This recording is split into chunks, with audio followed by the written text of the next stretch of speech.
Charge কোর্সের মধ্যে আমরা একটা পিএন ডায়োড তৈরি করেছি। ওই ম্যাটেরিয়াল ওই কোর্স ভিডিওর মধ্যে যেটা দেখানো হয়েছে ওখান থেকে আমরা ফ্রম স্ক্র্যাচ এই পিএন ডায়োডটা তৈরি করেছিলাম। তো আগের বারে যে সোলার সেল ছিল ওইটা থেকে যে ভিন্নতা বা নতুন ইনফরমেশন যা যা আমরা পেয়েছি সেটার মধ্যে এখানে ডিসকাস করব।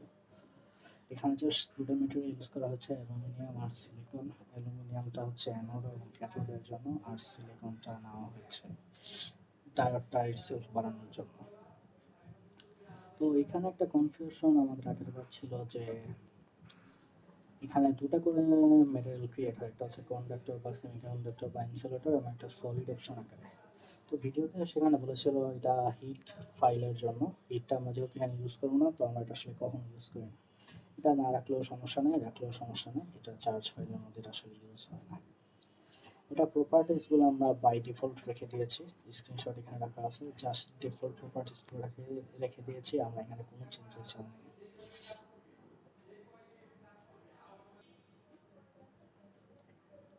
জিওমেট্রির জন্য আমরা এক্স এবং ওয়াই অ্যাক্সিসটা সবার জন্য সেম রেখেছি। সাবস্ট্রেটের জন্য আমরা এক্স এবং ওয়াই নিয়েছি -1 থেকে 1, আর জেড অ্যাক্সিসটা আমরা এক একজনের জন্য এক একটা নিয়েছি। সাবস্ট্রেট অর্থাৎ সিলিকনের জন্য সেটা ছিল -60 থেকে 0 পর্যন্ত। অ্যানোডের জন্য -1 থেকে 1, ওয়াইও -1 থেকে 1, জেড অক্ষ হচ্ছে 0 থেকে 2, অর্থাৎ অ্যানোডটা উপরে, সাবস্ট্রেটের উপরের মাথাটা হচ্ছে অ্যানোড। ক্যাথোড হচ্ছে আমরা নিচে বসিয়েছি, এক্স এবং ওয়াই অক্ষে সেম ডাইমেনশনস, আর জেড অক্ষে আমরা দেখতেছি এটা -60 থেকে -62, অর্থাৎ আমাদের যে সাবস্ট্রেটটা রয়েছে সিলিকন সেটা ঠিক নিচে রাখা হয়েছে ক্যাথোডটা। সিমুলেশন রিজন হিসাবে 2D ওয়াই নরমাল আমরা চুজ করেছি এবং সবকিছু বাউন্ডারিজগুলো আমরা ক্লোজ রেখেছি। জিওমেট্রিটা আমরা নিয়েছি এটা এক্সজেড, মানে 2D ওয়াই নরমালের কারণে এখানে এক্সজেড ডাইমেনশনটা রয়েছে। জিওমেট্রি চুজ করার ক্ষেত্রে আমাদের সতর্ক থাকতে হতো যাতে অ্যানোড ক্যাথোড এবং সাবস্ট্রেট সবই এখানে থাকে। তো আমরা যেহেতু আমরা জেডটা -60.5 থেকে 0.5 পর্যন্ত নিয়েছি, এখানে দেখা যাচ্ছে অ্যানোডের একটু অংশ আছে, ক্যাথোডের একটু অংশ আছে, আর সাবস্ট্রেট পুরাটাই আছে। তো সুতরাং আমাদের প্রয়োজনীয় সকল অংশই আসলে সিমুলেশনের এই জিওনে রয়েছে।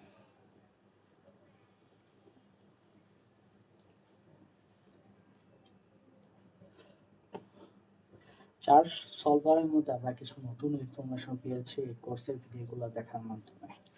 সিমুলেশন রিজিয়ন, এখানে আমরা সিমুলেশন রিজিয়নটা চুজ করব। মাল্টিপল সিমুলেশন রিজিয়ন থাকতে পারে, তবে আমরা এখানে একটাই সিমুলেশন রিজিয়ন ইউজ করেছি। মাল্টিপল থাকলে ওটার নাম চুজ করতে হতো, এট এ টাইম একটা বেশি ইউজ করা যায় না।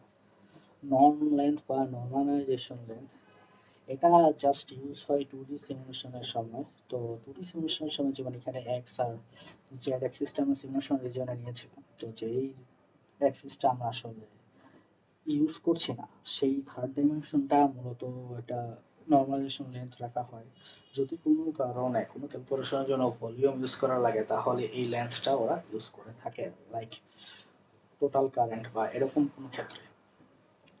সলভার মোড আমরা স্টেডি স্টেডি ইউজ করব। টেম্পারেচার ডিপেন্ডেন্স, আমাদের কাজের জন্য আইসোথার্মাল বা ইউজ করা লাগবে ইউনিট টেম্পারেচার সর্বত্র। টেম্পারেচার চেঞ্জ হলে হিট সিমুলেশন লাগে, যেটা আমাদের আসলে প্রয়োজন নেই। সিমুলেশন টেম্পারেচার কক্ষ তাপমাত্রায় রাখলাম, চেঞ্জ করার দরকার নেই। কন্টিনিউশন ফাইল নেম বা কন্টিনিউশন, এটা হচ্ছে যে যেটা বলা হয়েছে ভিডিওতে, যদি অন্য কোনো সিমুলেশন ফাইলের কোনো একটা আউটপুট যদি এখানে স্টার্টিং এ বসানো হয়, স্টার্টিং পয়েন্ট হিসেবে ইউজ হয়, তাহলে এই কাজটা ইউজ হয়ে থাকে। মোস্ট প্রবাবলি এটা আমাদের করার প্রয়োজনীয়তা আসবে না। জেনারেলের পর আমাদের ম্যাশ অ্যানালাইসিস আছে। এখানে মিন এজ আছে, ম্যাক্স এজ আছে। তো এগুলা হচ্ছে যে যখন ম্যাশিং করা হয়, যে ট্রায়াঙ্গল গুলা বা রেক্টেঙ্গুলার শেপ, নর্মালি ট্রায়াঙ্গল শেপই থাকে ম্যাশের, সেটার মিনিমাম এবং ম্যাক্সিমাম লেন্থ, এটা যত ছোট হবে তত রিফাইনমেন্ট বা অ্যাকিউরেসি বেশি হবে সিমুলেশনে, তবে ট্রেড অফ হিসাবে সিমুলেশন টাইমটা তত বেশি হবে। এটা হচ্ছে অটো রিফাইনমেন্ট সেটিং, এখানে 20,000 স্টেপস দেওয়া আছে।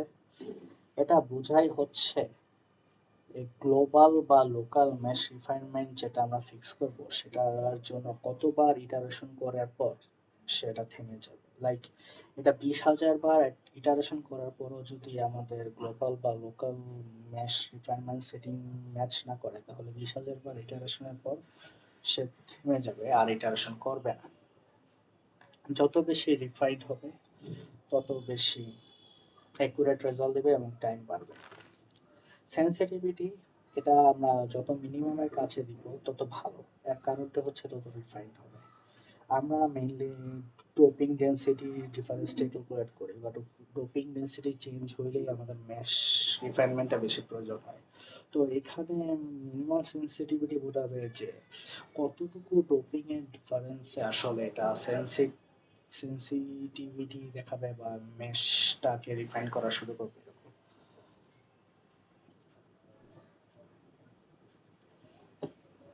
এখানে আমরা মেশের অ্যাডভান্স অপশনে ক্লিক করে নিই, কারণ হচ্ছে খুব প্রয়োজনীয়তা বা খুব স্পেসিফিক কারণ থাকলে নর্মালি এটা বাই ডিফল্ট আমরা কখনোই কাজ করি না। ডোপিং প্রোফাইল এই সিমুলেশনে আমরা শুধুমাত্র কনস্ট্যান্ট ডোপিং ইউজ করেছি। এগুলো জাস্ট টেস্টের জন্য ডিজেবল অবজেক্টস রাখা হয়েছে, যেগুলো ব্যাখ্যা পরে আসবো আমরা। তো কনস্ট্যান্ট ডোপিং রিজিয়নের জন্য ফার্স্ট আমরা নিয়েছি নেপি। তো এটা হচ্ছে likely dope N type region, যেটা ডাইমেনশনস গুলো চেক করে দেখা যাচ্ছে এক্স ওয়াই আগেরটার মতোই সবারটার সাথে সেম। আর এটার জেডটা আমাদের হচ্ছে সাবস্ট্রেটের চেয়েও বড়, দুদিকেই সাবস্ট্রেটের দুদিকেই আমরা 10 করে বেশি নিয়েছি। এটার উদ্দেশ্য ছিল যে যাতে পুরা সাবস্ট্রেট জুড়ে আমাদের এই ইউনিফর্ম এন টাইপ গ্রুপিংটা বজায় থাকে। আমাদের প্রিভিয়াস চার্জ ফাইলও আমাদের পেপি যেটা ছিল ওটা বেশ বড় নিয়েছিলাম, রিজিয়নের বাইরেও ছিল, এখানেও এটা রিজিয়নের বাইরে এক্সিস্ট করছে। এটা একটু হেভি ডোপিং পি টাইপ।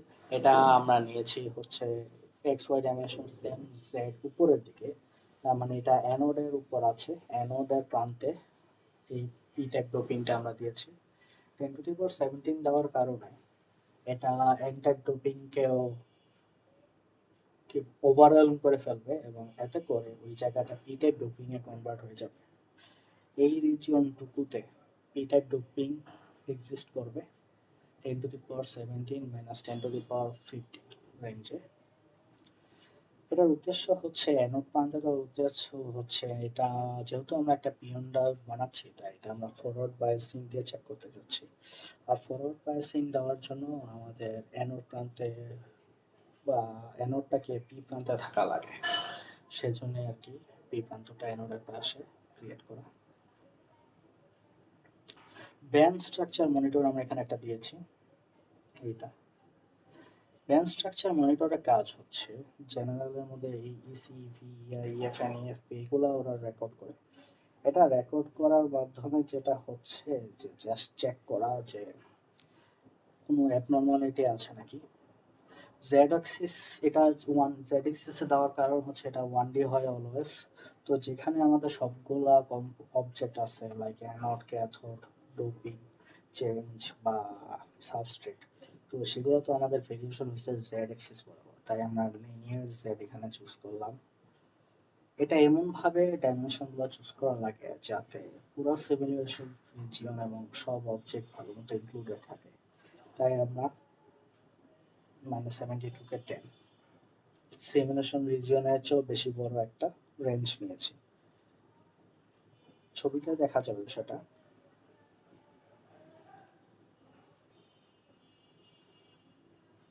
এখানে দেখা যাচ্ছে হলুদ যে ব্যান্ড স্ট্রাকচার মনিটরটা আছে সেটা সবুজ ডোপিং রিজিয়ন এবং সিমুলেশন রিজিয়নের বাইরেও অনেক উঁচুতে আছে, সুতরাং আমাদের পুরো অংশটুকুই ক্যাপচার হবে, এতে কোনো সন্দেহ নেই।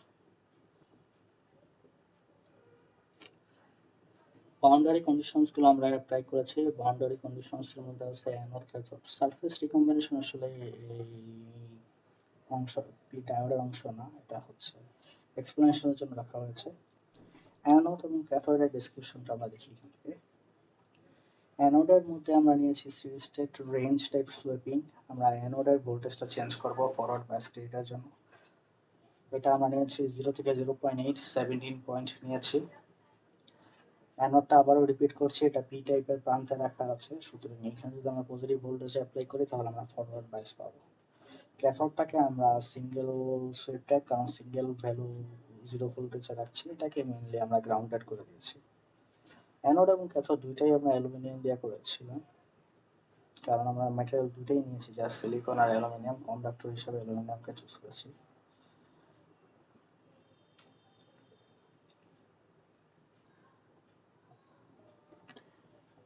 এই কোর্সে প্রি-রান ডায়াগনোসিসের কথা বলা হয়েছে, মেইনলি তিনটে স্টেপের কথা বলা হয়েছে: পার্টিশন, এরর চেকিং আর লাস্টে মেশ। পার্টিশনটা আমরা অলরেডি প্রিভিয়াস চার্জ ভিডিওতে দেখিয়েছিলাম। এখানে পার্টিশন নিলাম, পার্টিশনে আমরা চেক করব কোন জায়গায় আছে, এটা অ্যানোড টু মেইনে ভালো বোঝা যাবে। এটা হচ্ছে আমাদের সাবস্ট্রেটটা সিলিকনের, মোমেন্ট টু অ্যালুমিনিয়াম, এটা উপরের অংশটা দেখা যাচ্ছে হালকা করে, এটা নিচেরটা ক্যাথোড, হালকা করে দেখা যাচ্ছে। এখানে অ্যানোড রিজিয়নটা দেখা যাচ্ছে, ক্যাথোড রিজিয়নটা দেখা যাচ্ছে ভেরি স্পষ্ট। নেপি কনস্ট্যান্ট ডোপিংটা এটা বাউন্ডারির চেয়ে বড় উপরে জায়গায় আছে। এটা জাস্ট অ্যানোডের প্রান্তে পি টাইপ দিয়েছি, পি টাইপটা 10^17 ছিল আর এন টাইপটা ছিল 10^50।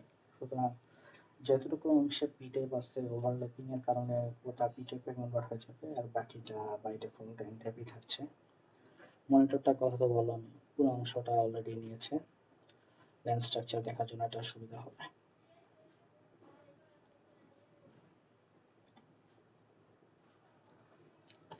এরর চেকিং এর জন্য আরেকটা অপশনের কথা বলা হয়েছে, সেটা হচ্ছে এরর চেকিং এবং ডায়াগনস্টিক টুলস।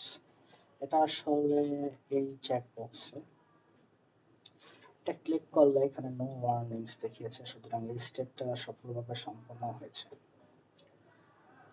পরে একটা মেশ স্টেপের কথা হয়েছে, এটার সাথে আগে আমাদের পরিচয় হয়নি, এটা একদমই নতুন। এই মেশ স্টেপটা আমরা দেখি একটু। সিমুলেশনে গেলাম, মেশে ক্লিক করলাম, এটা জাস্ট মেশের রিফাইনমেন্ট চেক করবে।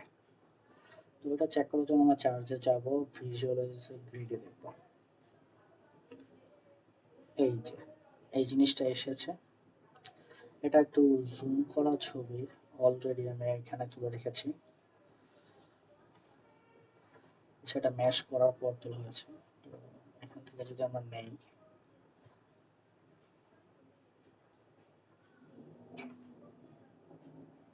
জুম করাটা, আচ্ছা প্যানে ক্লিক করলে এখানে ম্যাশ অনলি করা যাবে এবং প্লট ইন নিউ উইন্ডো, এখানে হচ্ছে আমরা জুম করে দেখতে পারবো এভাবে। এটা জেড বরাবর চেঞ্জেসটা দেখাচ্ছে, কারণ সিমুলেশনের জন্য ওখানে আছে। তো জুম করা ছবিতে নেভিগেট করলে যেটা আসলে দেখা যায় সেটা হচ্ছে যে -20-র কাছাকাছি ম্যাশটা ঘন হয়ে গেছে, ম্যাচটা ছোট ছোট হয়ে গেছে, অর্থাৎ রিফাইনমেন্টটা বেড়ে গেছে। এই রিফাইনমেন্টটা এসেছে কারণ ডোপিং এর চেঞ্জেসটা ঠিক এই জায়গাটাই হয়। -20-তে আসলে পি টাইপ থেকে, পি টাইপের এটা বাউন্ডারি, পি টাইপ থেকে এন টাইপের দিকে কনভার্ট হতে থাকে। তো এই কারণে যেটা আমাদের অটো রিফাইনমেন্ট সেটিং ছিল, তো সেটা ট্রিগার্ড হয়েছে, এবং এই কারণে এখানে মেশগুলো ছোট ছোট ঘন ঘন করা হয়েছে, যাতে আমাদের সিমুলেশনটা ভালো মতো সম্পন্ন হয়। সব জায়গায় বড় বড় মেশ দিলে সিমুলেশনটা অনেক বেশি লাগতো, এই কারণে অটো রিফাইনমেন্ট একটা পার্টিকুলার চেঞ্জের পর মেশ ডেন্সিটিটা বাড়িয়ে দেয় রিফাইনমেন্টটা বাড়ানোর জন্য।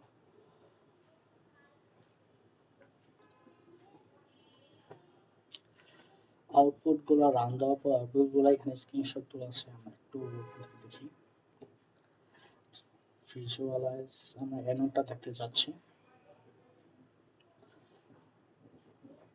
এখানে অনেক কিছু দেওয়া আছে একসাথে, আমরা জাস্ট আইটা দেখতে চাচ্ছি, রিমুভ করে দিয়ে বাকিগুলা।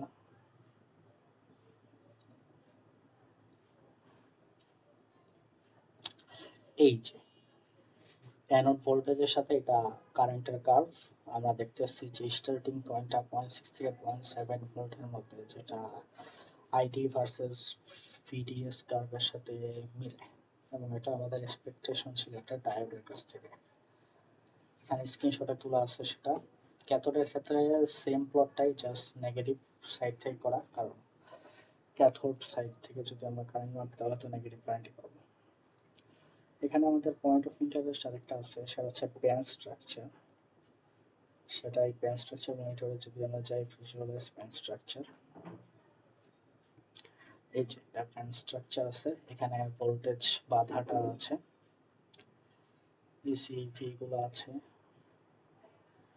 আমাদের এখন যদি আমরা অ্যানোডের ভোল্টেজ, যেহেতু আমাদের অ্যানোড বরাবর আমরা ভোল্টেজ সুইপিং করেছি, তো আমরা এখানে একটু চেক করতে পারবো ভোল্টেজ চেঞ্জের কারণে আমাদের ব্যান্ড স্ট্রাকচারে কি চেঞ্জেস গুলো আসতেছে।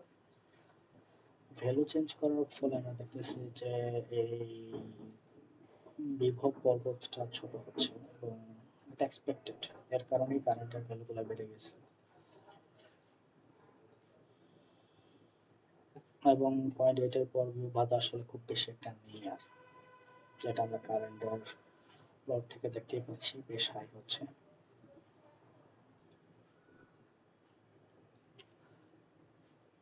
কোর্সে আমাদের আরো কিছু ডেসক্রিপশন দেওয়া হয়েছে বিভিন্ন কম্পোনেন্টের, যেটা আসলে আমরা এই ফার্স্ট সিমুলেশন ফাইলে ইউজ করে নেই, সেগুলো সহ।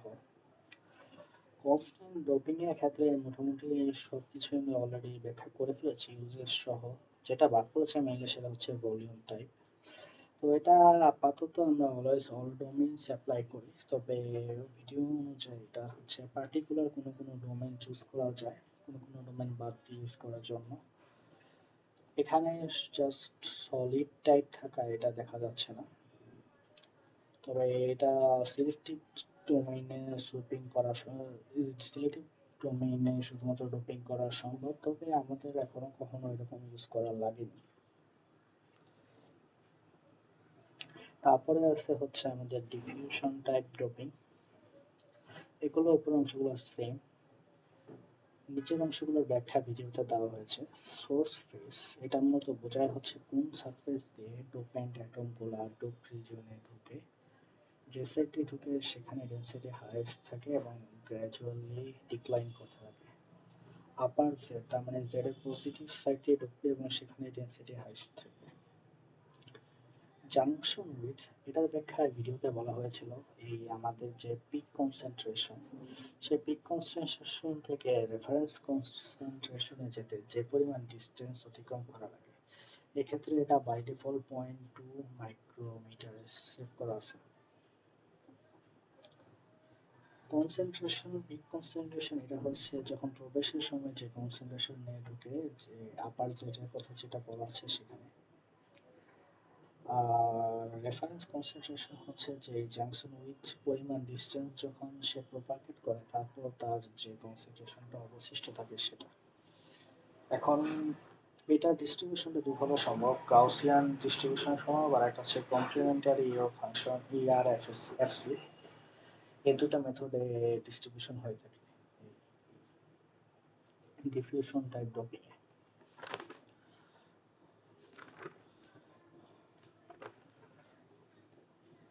এখানে বাউন্ডারি কন্ডিশনস গুলোর কথা বলা হয়েছে। ইলেকট্রিক্যালটা আমরা অলরেডি ইউজ করেছি, এটার অনেকগুলো অংশের ব্যাখ্যা আমরা অলরেডি দিয়ে ফেলেছি, যেগুলো আনটাচড হয়ে গেছে সেগুলো আমাদের আছে ফোর্স ওহমিক। এটা মেনলি হচ্ছে ট্রু থাকলে এটা ওহমিক কন্ট্যাক্ট হিসেবে কাজ করে, আর যদি ফলস রাখি আমরা তাহলে শটকি কন্ট্রাক্ট হিসাবে কাজ করে। আমাদের পারপোসেসের জন্য এটা ওহমিকই রাখা হয়, শটকি আসলে আমাদের ব্যবহার করার কথা না। এখানে শান্ট এবং সিরিজ রেজিস্ট্যান্স অ্যাড করার ব্যবস্থা রাখা আছে। নন আইডিয়ালিটি কনসিডারেশন নেওয়ার জন্য প্যারাসাইটিক রেজিস্ট্যান্সগুলোর ভ্যালু দেওয়া যেতে পারে। সারফেস রিকম্বিনেশন, এটার ব্যাখ্যা প্রিভিয়াস চার্জে দেওয়া হয়েছিল কিছুটা। তো সারফেস রিকম্বিনেশনের মধ্যে এটা হচ্ছে তিনটা জায়গায় মেইনলি ইউজ করা হয়ে থাকে।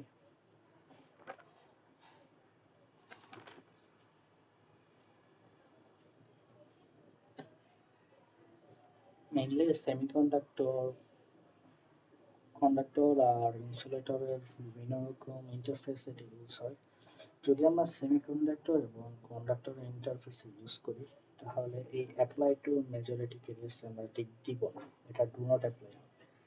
আর যদি আমরা সেমিকন্ডাক্টর আর ইনসুলেটরের মধ্যে ইউজ করি, তাহলে এটা টিক চিহ্ন হবে ওই ভিডিও অনুযায়ী। এখানে ভেলোসিটির ভ্যালু দেওয়া লাগবে। ভেলোসিটি যত বেশি হবে রিকম্বিনেশনের সারফেস অবশ্যই বেশি হবে।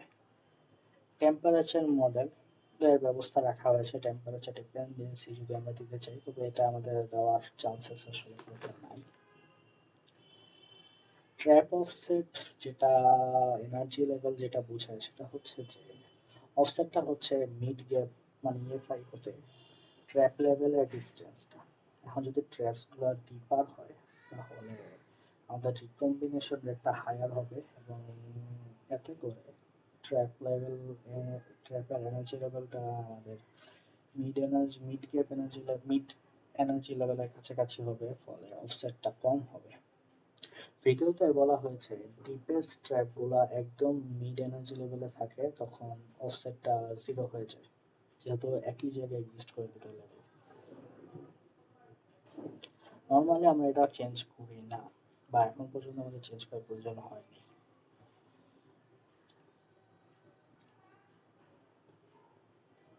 চার্জ সোর্সেসের মধ্যে আমরা বাল্ক জেনারেশন সোর্সটা এখন পর্যন্ত ইউজ করিনি। এটার মধ্যে ইলুমিনেশন ফেজ আপার জেড, এটা বোঝায় হচ্ছে ইলুমিনেশনটা কোন জায়গা থেকে হচ্ছে, আপার জেড মানে জেড অক্সিস এর উপর দিক থেকে নিচের দিকে আসছে। স্পেকট্রাম হিসাবে বিল্ট-ইন এটা AM1.5 ইউজ করা যায়। ম্যাটেরিয়াল হচ্ছে সিলিকন। এটা চুজ করে দেওয়ার অ্যাডভান্টেজ হিসাবে ভিডিওতে যেটা বলা হয়েছিল যে জেনারেশন রেট ক্যালকুলেশন করাটা ইজিয়ার হয়। ইন্টারফেস রিফ্লেকশন এটা নন দেওয়া আছে, কারণ কোনো রিফ্লেকশন এখানে আমরা কনসিডার করছি না। এখানে প্লটটা দেওয়া আছে এটা, তবে আমরা আসলে এই ধরনের সোর্স ইউজ করি না। আমরা মেইনলি ইউজ করি হচ্ছে ইম্পোর্ট অপটিক্যাল জেনারেশন সোর্সটা। এটার ডাইমেনশনটা দেখা যাচ্ছে না, এর কারণ হচ্ছে যে এটা ডাইমেনশন আমরা সেট করি না। এটা ডাইমেনশনটা যখন আমরা এফডিডি থেকে যে জেনারেশন ফাইলটা ক্রিয়েট হয়, স্পেশাল জেনারেশন ফাইল মানে electric field versus X Y Z যে ফাইলটা আছে ডট ম্যাট ফরম্যাটে, সেটা এখানে লোড করা হয়। এটা লোড করার ফলে এই জিওমেট্রি যেটা আছে সেটা অটোমেটিক্যালি নিজে থেকেই ম্যাচ করে রাইট হয়ে যায়। আমরা আসলে এখানে চেঞ্জেস করি না, জাস্ট হচ্ছে ফাইলটা লোড করি। এবং এই সোর্সটাই আমরা এখন পর্যন্ত ইউজ করেছি, এবং যতগুলো আমরা ফাইল দেখেছি শুধুমাত্র এই সোর্সটাই ইউজ হয়েছে এখন পর্যন্ত। চার্জ মনিটর, এই মনিটর এবং জেনারেশন অবজেক্টগুলো এখানে ডিজেবল আকারে আমরা রেখেছি, স্ক্রিনশটগুলো এখান থেকে নেওয়া হচ্ছে।